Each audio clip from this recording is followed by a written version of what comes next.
let's move on to the next talk on mucormycosis and epidemic within COVID-19 pandemic in transplant patients. May I invite the speaker for this talk, Dr. Shyam Bansal. I invite the chairpersons once again for the talk, Dr. Sonal Dalal, Dr. Sai Naresh Velangi, and Dr. Suraj Godara. Good afternoon. We now have a next topic of discussion, that is the epidemic of mucormycosis in COVID pandemic. It's a very well thought title of the topic. There are so many unanswered questions in mucormycosis post-COVID. We have so many doubts regarding the high incidence of mucormycosis, and there are many theories behind it. There are so many unexplained geographical distributions about this mucormycosis, and again the shortage of amphotericin, which made us many alternative management possible. So to answer so many such unanswered questions, we have eminent nephrologist Dr. Shyam Bansal with us. Dr. Shyam Bansal, over to you, sir. Organizers and scientific committee for this talk on mucormycosis in epidemic within COVID-19. So we have what seen this deadly second wave of the COVID-19, and the mucormycosis created a havoc with this second wave. So just discussing mucormycosis otherwise is a rare disease, and the incidence is 0.2 cases per 100,000 population in the general population as such in the global prevalence. But in India, the prevalence is at most as 70 times higher than the global prevalence. So it's already an epidemic sort of thing in India. So if you see, even in the pre-COVID area, the burden of the disease was quite high and almost for 65,000 mortality. Dr. Shyam, could you keep it on slideshow mode? Use slideshow button on the top left. Yes, thank you. So even in the pre-COVID area, the mortality was quite high because of the mucormycosis. And in the mucormycosis, the second wave, the more than 47,000 cases of the mucormycosis were reported in the 3 months only, and the actual numbers are likely to be higher because there is so much underreporting. So mucormycosis is basically a thermotolerant eukaryotic fungi of the order Mucorales, and these fungi are ubiquitously present in the soil, air, and in the decaying fruits and vegetables. And these fungi, they have the broad aseptate hyphae and sometimes right angles and with a broad round sporangium. That's how we can identify them. And the most common species throughout the world is Rhizopus erigeus, but there are more than 100 species and more than 25 species has been identified as pathogenic. And they can enter the body either by inhalation or by ingestion or sometimes direct inoculation, which is seen in the cases of the trauma, which causes the cutaneous mucormycosis. And these are the angioinvasive fungi, so they can erode the tissues and blood vessels and can cause the endothelial damage, thrombosis, and tissue necrosis. The most common form of mucormycosis is rhino-orbital cerebral mucormycosis, or RCM, rhino-cerebral mucormycosis, which is responsible for more than 50% of the cases.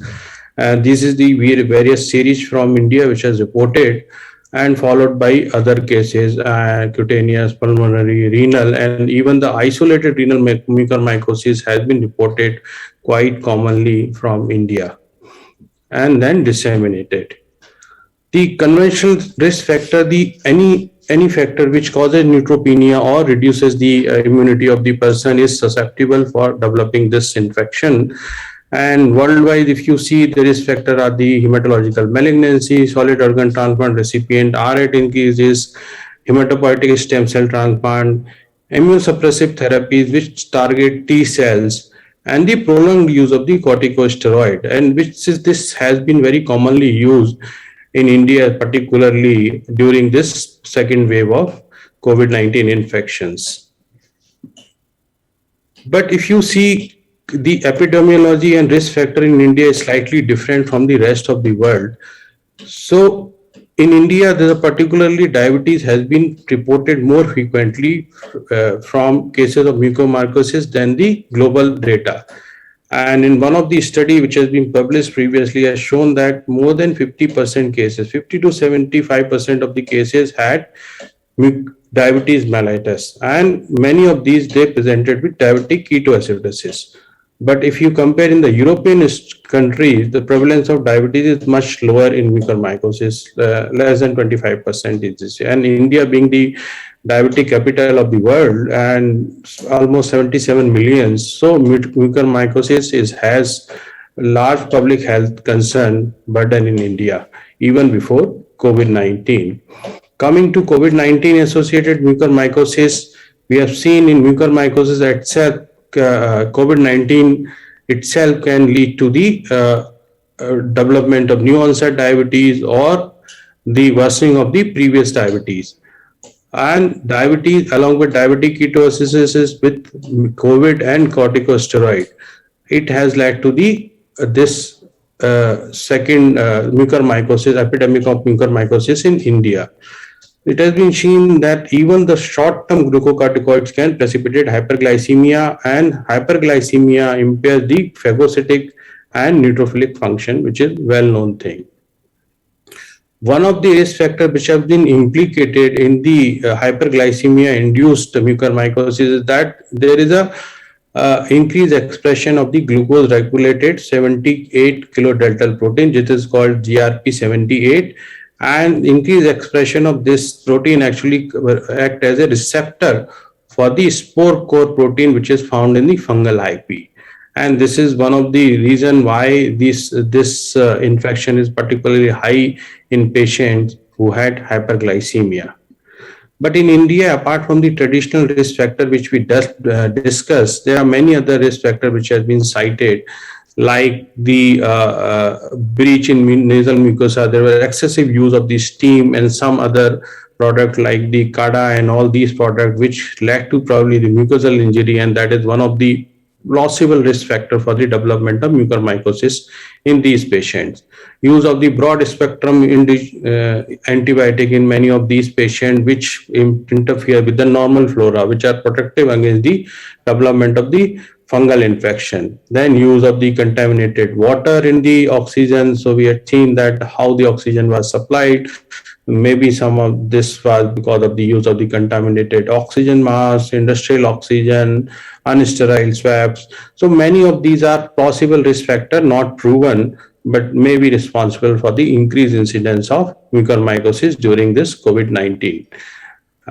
Coming to this infection in the organ transplant recipient, so solid organ transplant is a risk factor. In India, it has been reported in various series from 2.6 to 11% of the cases, which is less as compared to the global data. But if you see prevalence of mucormycosis in renal transplant recipient, which is higher. So the contribution of mucormycosis as such in the transplant recipient is higher as compared to the global data.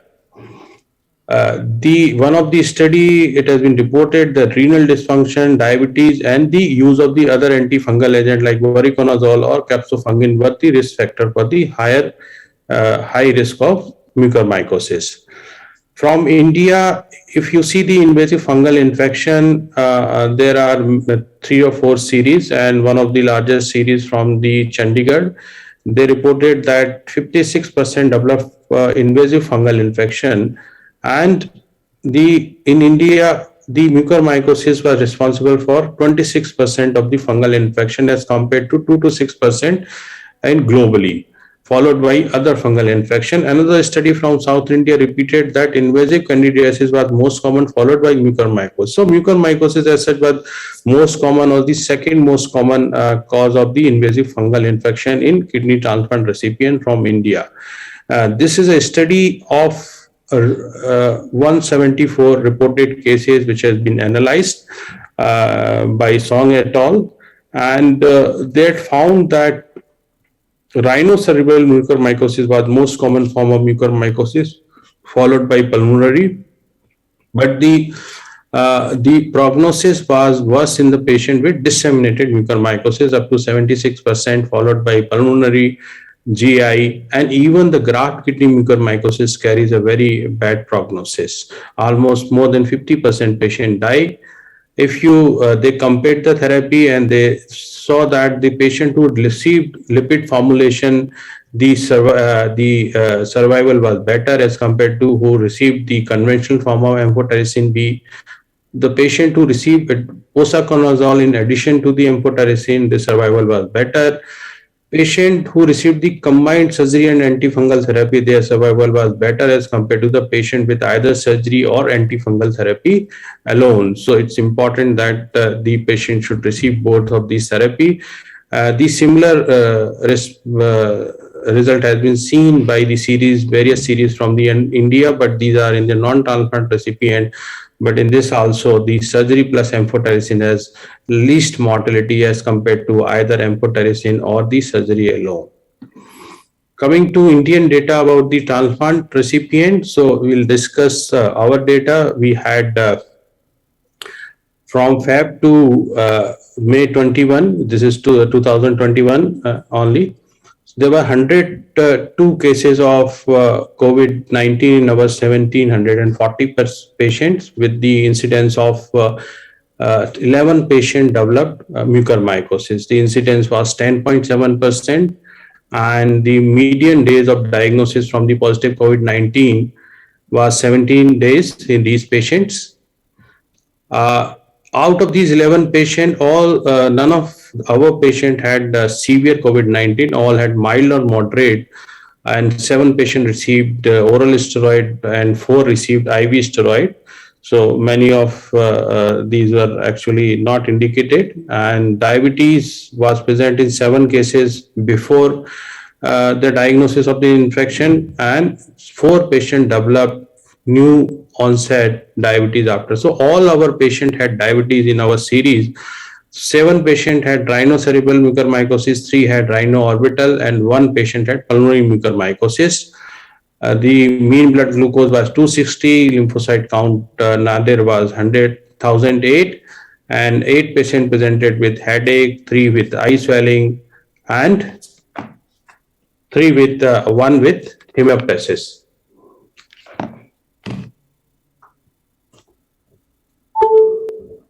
All patients with isolated RCM underwent FAST surgery with amphotericin cover, and 3 patients with orbital involvement. 1 patient underwent accentration of the eye because of the extensive involvement.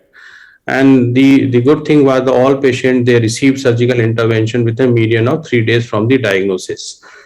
There was paucity of the liposomal amphotericin at that time, so 7 patients could receive the full dose. 2 patients received the amphotericin B, which was conventional, and 2 patients received combination of the low dose 3 milligram plus posaconazole for 2 weeks. And all patients they received posaconazole as a maintenance therapy in these patients. 2 patients died during the course of treatment.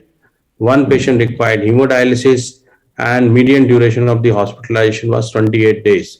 And mean serum creatinine at last follow-up was 2 milligram in these patients, and rest of the patient had good outcome.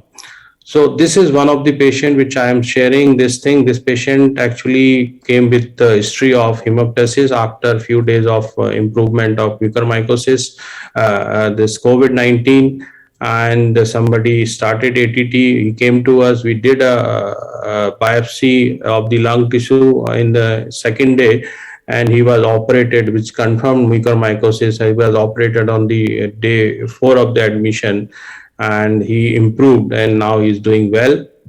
And this histopathology shows the broad septate hyphae, as we discussed. This is a patient who had the sinus involvement, bilateral ethmoid sinus involvement, and the histopathology again showed the broad septate hyphae. And this is one patient again who had come with sudden onset of swelling and of the left eye and ptosis and sudden loss of vision. and this patient underwent the extension of the left eye wall. And he was doing well till now, but he has recently developed a cerebral hemorrhage. This is the largest series from India, which has shown the COVID-19 mucormycosis from kidney transplant recipient. This is to be published in the transplantation. And this is from the 18 center, 1,382 transplant, and out of which 61 developed mucormycosis, giving the incidence of 4.4%. In this series, 32% were diabetic, 92% had rhino orbital cerebral mucormycosis, 8% pulmonary mucormycosis. In this series, unfortunately, all the patients with pulmonary mucormycosis, they died. 41% patient developed mucormycosis concurrent with COVID-19 infection, and 59 after the discharge. And the mortality was 26%, and all the patients with pulmonary mucormycosis died. Obesity, age more than 65 years, and severe COVID-19 were the risk factor for the mortality, and the delayed antifungal treatment timing. Thank you. Thank you with that patient hearing, and I conclude my presentation with that.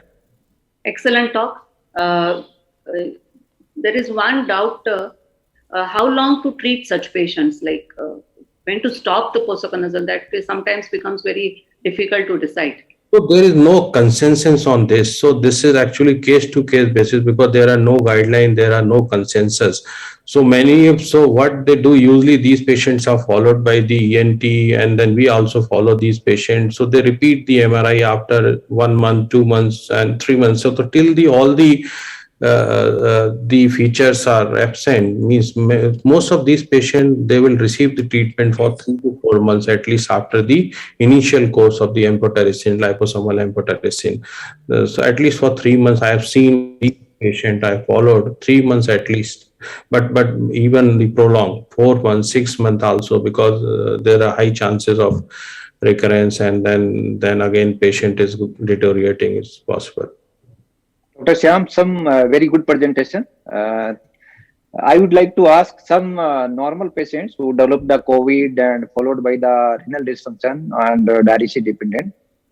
We did the biopsy suggestive bilateral renal mucormycosis. So what is your experience and opinion regarding the treatment option for bilateral renal mucormycosis? No, so there are renal mucormycosis. See, in mucormycosis, the surgery and the antifungal treatment. So whenever there is an organ involvement, you have to remove that. Whether it is an eye or this thing, means I don't know if there is some very patchy or some focal sort of the mucormycosis involvement, you can do partial nephrectomy. But otherwise, if it is extensive, you have to do you have to remove the kidney, and you have to then continue with the liposomal amphotericin B, and then later on posaconazole or isavuconazole, whatever is available, you have to continue that. So because it is usually the whole organ is involved. So even the 2 kidneys, then you have to remove 2 kidneys. So first you have to do imaging and find out whether actually the 2 kidneys are involved or 1 kidney is involved, and then accordingly you have to go do the surgery, and then continue on antifungal therapy, in my opinion. Okay. Thank you, Dr.